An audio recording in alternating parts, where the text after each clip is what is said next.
Hello ladies and gentlemen, my name is Dietrich and this is a brand new 2025 Acura RDX. Acura has made some updates for the 2025 model year of their compact luxury SUV, and we're going to check those out today. We're going to go over the updated styling cues on the new 2025 models. We're going to check out the powertrain, we'll measure out the cargo room, we'll have a look at the passenger space, and we'll look at the new features on the interior, and we'll also check out the Acura Watch safety features. And as always, if some of that sounds good and some of it doesn't, check the slidey bar down below me for timestamps. We're going to start with the updated styling on the 2025 models, and all 2025 Acura RDXs have the new frameless diamond pentagon grille with the more aggressive mesh. It does look similar to last year's grille, but it is a bit updated and it is more aggressive.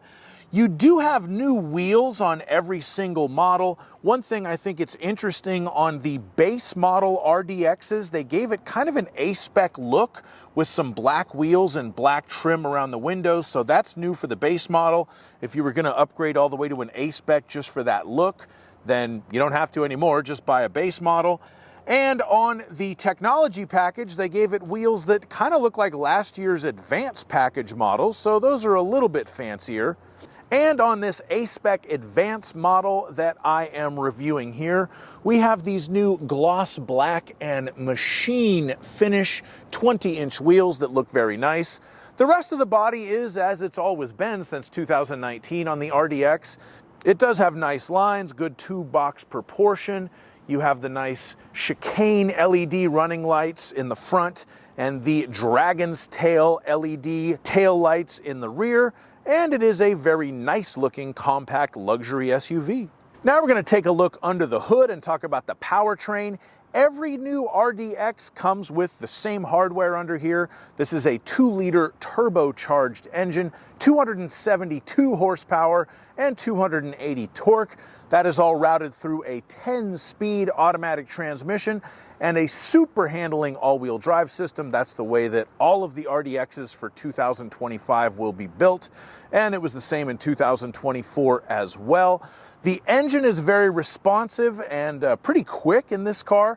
The 10-speed automatic transmission shifts very smoothly. You do hear the shifts a lot because it has so many gears, but you don't really feel them, so that's nice. The super handling all-wheel drive system does give very responsive handling. If you're wondering what the super handling part of it means, the rear differential in this car can actually transfer torque from side to side. The reason why it does this is to help kind of push the car through a curve. It can transfer more torque to the outside rear wheel to give you better rotation at high speeds. You can look at a little graphic on the screen that kind of shows you what it's doing, but since this is a brand new car that a local dealer was gracious enough to let me borrow, I'm not going to go drive it hard enough to get it to do that. I'll leave that to the first owner to hoon it out. Now we're going to measure out the cargo space on this RDX. So let's open up the standard power lift gate and get our laser tape measure and do just that. These are the standard factory carpeted floor mats, but we're going to remove those while we measure. The length of the rear cargo area from the rear of the cargo area to the bottom of that back seat with the seat up, 3 feet and 2 inches. The maximum width of the cargo area from there to the speaker right here, 4 feet and 6 inches. We also have a 12-volt power outlet here if you need to plug something into the back of the cargo area. The minimum width of the cargo area in between the wheel wells, 3 feet and 5 inches. The height of the cargo area at the opening from there to the floor, 2 feet and 6 inches. And if we pull on these guys right here, we release the back seats to be folded down, although that one's stuck on its seat belt, but that's okay, I'll fix that. The length of the rear cargo area with the back seats folded down is about 5 feet and 7 inches. I say about because that's the measurement to the back of that passenger seat. And it's in a little bit of a mid position right now, but it is a very usable cargo space. There's no real hump to speak of. The back seats go up at a little bit of an angle, but it's a pretty flat load floor, so very nice engineering on the RDX. I wish Honda could have pulled that off with the new CR-V. And if you need to lift something into the back of your new RDX, you'll need to lift it 2 feet and 6 inches off the ground to get it in here. And if we open up this, we have some nice hidden cargo area there. And then there's even some additional cargo storage right there. And in here, that is the Fix-A-Flat kit. It's an air pump with some sealant in it. And then that little gray funnel, hopefully you would never need, but that is to put fuel into the capless fuel filler if you ever run out of gas and have to put gas in there from a can. So that is the totality of the cargo area in a 2025 Acura RDX. Now we're going to check out the passenger space, and for this test I'll use myself. I'm 6'5", so let's see if I can sit behind myself in an RDX.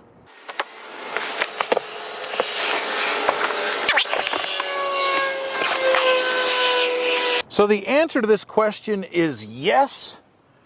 If I sit in the front, I have good knee room. I could probably even move the seat up a half an inch. I have good headroom. And if I sit in the back, I do have enough knee room, and I barely have enough headroom, but I do have the headroom. That's even with the panoramic moonroof, which is standard on the RDX. Even if you get a base model, you still get the pano roof. We also have air vents down here for our backseat passengers. We have USB-C charging ports, and since this is an Advance, we also have heated rear seats. That's a nice feature. There's those laser-etched speaker grills. So good passenger room in the back seat of the Acura RDX. Very small hump right there. Well-designed car. Good job, Honda. Now we're going to move on to the interior here and talk about the new features for 2025, and there are a few. Wireless Apple CarPlay and Android Auto have been standard for a few years now on the RDX, but you now get a larger view on the screen for your wireless Apple CarPlay or Android Auto, so that is a nice touch. We have new larger cup holders with easier access to the wireless charging pad. This happens to be an A-Spec Advance model, so if you get an Advance or an A-Spec Advance, we get full leather upholstery, additional ambient lighting on the center console, and, to quote Acura, dramatically lit front and rear door speaker cones behind acid-etched speaker grills. And that dramatic lighting is keyed to the Iconic Drive ambient lighting system. So if you get a technology package or higher, you can change the colors of the lights on the inside at night. And if you get an Advance or an A-Spec Advance, it now lights up the speaker grills on the ELS Studio 3D sound system. There is a whole load of other features in this particular car because it is an A-Spec Advance. We have heated seats, we have a navigation system, we have parking sensors front and rear. All of those things you would get on the technology package. Since it's an A-Spec, we have the contrasted red stitching, the flat bottom steering wheel, the kind of A-Spec styling touches on the outside.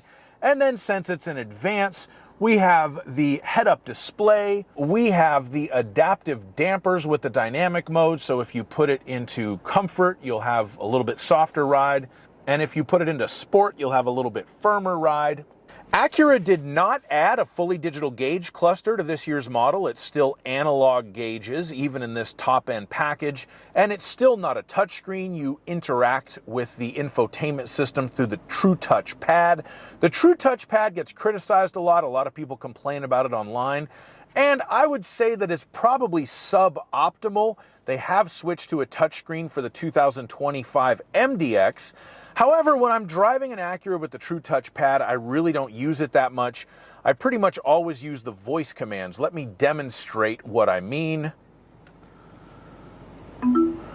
Find a Taco Bell. Please make a selection by name or line number. Cancel. 93.1 FM. Playing 93.1 FM. Turn the volume down so I don't get a copyright strike. Go to 2775 Mesa Verde Drive East, Costa Mesa, California.